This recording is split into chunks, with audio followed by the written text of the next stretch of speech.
பயிற்சி 6.3 question number 4 first subdivision.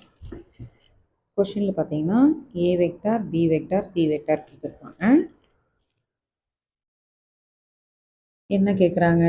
சரி பார்க்கணும். ஸோ அப்போ எல்ஹெச்எஸ் எடுத்து எழுதிக்கலாம். நம்ம ஃபஸ்ட்டு சப்டிவிஷனில் கொஷின் எடுத்து எழுதிட்டோம். இதில் எல்ஹெச்எஸ் யார்? இவங்க தான் எல்ஹெச்எஸ் எழுதிட்டோம். எப்பவுமே என்ன சொன்னேன்? ப்ராக்கெட்டுக்குள்ளே இருக்கிறத கண்டுபிடிக்கணும். அப்போ A vector cross B vector. So இந்த மாடல் நம்ம பார்த்துருக்கோம் இல்லையா? டெட்டு போடுறீங்க. ஏ வெக்டாரோட ஐஜேக்கு கீழே எழுதுறீங்க. ஏ வெக்டார் அது பாருங்கள், இதோட ஐஜேக்கு கீழே எடுத்துகிட்டு வந்து இங்கே எழுதுகிறோம். அப்புறம் பி வெக்டார் இங்கே இருக்கு பாருங்க, இதோட ஐஜேக்கு கீழே இங்கே எடுத்து எழுதுகிறோம். ஐஜேகே வழியாக விரிவுபடுத்துறீங்கன்னா உங்களுக்கு இந்த ஆன்சர் கிடைக்கும். இப்போ இது கண்டுபிடிச்சிட்டோம். இப்போ ஃபுல்லாக எடுத்துக்க போகிறோம். கொஷின் எடுத்து அப்படியே எழுதுங்க. A vector cross B vector cross C vector. இது ஃபுல்லாக ஒரு வெக்டார் இல்லையா? அப்போ இது ஒரு வெக்டார். ஸோ டெட்டு போட்டுட்டீங்க. ஐஜேகே எழுதியாச்சு. A vector cross B vector இங்கே இருக்குது பாருங்கள், இதோட கீழே எடுத்துகிட்டு வந்து இங்கே எழுதுங்க.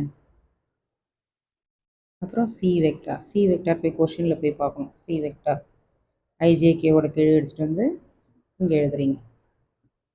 ஸோ எப்பவும் போல் விரிவுபடுத்துகிறோம். ஐ வழியாக, ஜே வழியாக, கே வழியாக. ப்ராக்கெட்டுக்குள்ளே எல்லாத்தையும் சுருக்கி இங்கே போட்டு எழுதுறீங்க.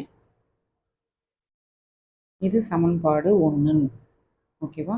அடுத்தது கொஷினில் போய் பாருங்கள். ரைட் ஹேண்ட் சைடில் என்ன இருக்குது? இதை எடுத்துகிட்டு வந்து ஆர்ஹெச்எஸில் எழுதுறீங்க. ஆர்ஹெச்எஸ் எழுதியாச்சு. இப்போ வந்து டாட் ப்ராடக்ட் வருது உங்களுக்கு.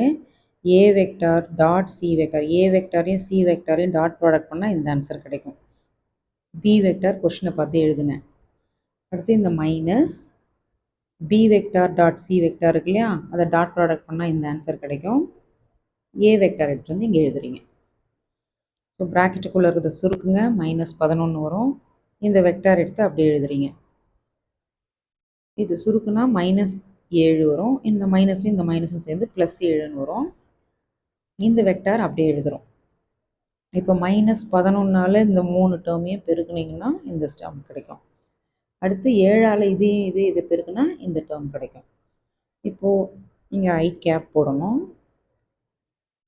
ஸோ இந்த ஐ கேப்பு இங்கே ஒரு ஐ கேப் இருக்கு பாருங்க, அதை சுருக்குனா இந்த ஆன்சர்.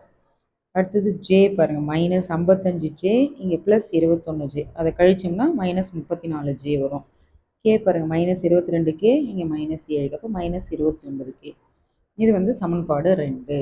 ஸோ சமன்பாடு 1ஐயும் 2ஐயும் பார்த்தீங்கன்னா உங்களுக்கு ஒரே மாதிரி இருக்கும். சமன்பாடு 1, 2லேருந்து கொஷின் எடுத்து எழுதி என சரிபார்க்கப்பட்டது. அவ்வளோதான் இந்த சம்மோட ஆன்சர்.